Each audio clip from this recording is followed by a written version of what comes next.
pwede bang irekta ang passive speaker dito sa mixer? Ang sagot dyan is hindi mga idol, no? Kasi ang mixer is nag-output to ng line level na signal. Ang speaker naman nangangailangan to ng speaker level na signal para tumunog siya.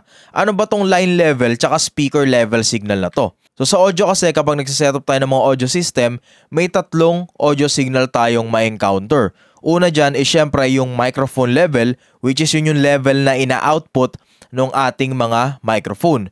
So ang typical na voltage niyan or output nito is 1 mV up to 50 mV.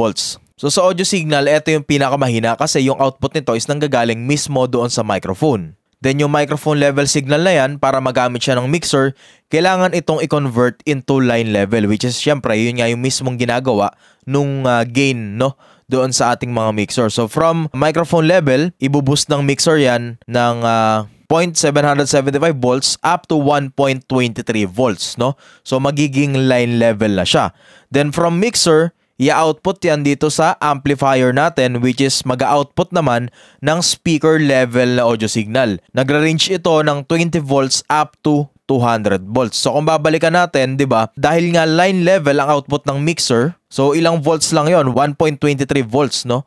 Usually yun na yung pinakamataas. And again, ang kailangan na level ng ating mga speaker is speaker level na signal, which is 20 volts up to 200 volts. So sobrang baba no para mapatunog yung mga speaker natin. So ang typical connection kapag ka naka-passive speaker kayo is ganito, no? So yung microphone nyo, i-connect nyo dun sa mixer, then yung mixer naman, ibabato yung signal papunta dun sa amplifier, then yung amplifier, yun ang magpapatunog or magdadrive ng speaker natin para, syempre, tumunog siya and madinig natin.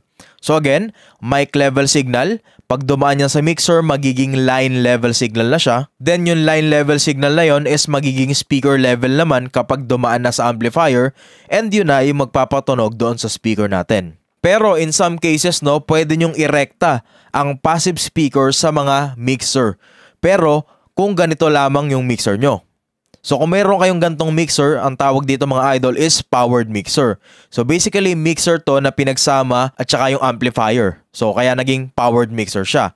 So kung mapapansin nyo, yung mixer na to, meron siyang speaker output. Which is syempre yun nga, ang output nito is speaker level na signal na siya. So kapag ka ganito yung mixer nyo, ganito yung magiging connection or magiging setup nyo. So from microphone, irekta nyo siya dito sa powered mixer, then yung powered mixer directly lang ko-connect doon sa ating speaker. Kumbaga parang tinanggal natin yung amplifier doon sa signal chain natin, since yung powered mixer is meron na siyang amplifier sa loob niya. So yun lang mga idol, no? In summary again, yung mga speaker natin is hindi natin pwedeng irekta sa mga mixer yan if hindi powered, no? Hindi ganito yung mixer natin. Pero kung naka-powered mixer tayo, kasi nga meron na tong built-in amplifier sa loob, dun lang natin pwedeng irekta yung speaker natin. So yun lang mga idol, no? Kung may tanong kayo about this one, iwan nyo lang yan sa comment section. Pag-usapan natin yan, and see you next video mga idol. Alright.